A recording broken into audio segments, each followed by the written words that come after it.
নবীর একটা আদর্শের কারণে জান্নাতে যাবে। সিরত মানি আদর্শ। আর এটা আমরা কদমে কদমে মুহতাজ।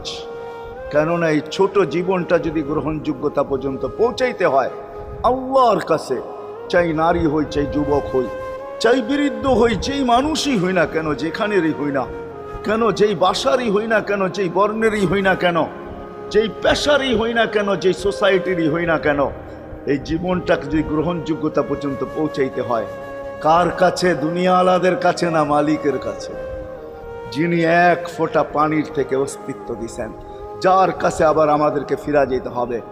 পালানের কোনো সুযোগ নাই। এই জন্যই কোরআন আমাদেরকে বোঝায় আইনাল মাফার। আল্লাহ বলতেছে কোথায় ভাগবে তুমি, বলো কোথায় ভাগবে? কবির কথাই সত্য, যদিও নাকি পালাও তুমি আকাশেতে লাগিয়ে সিঁড়ি, সিঁড়ি লাগাও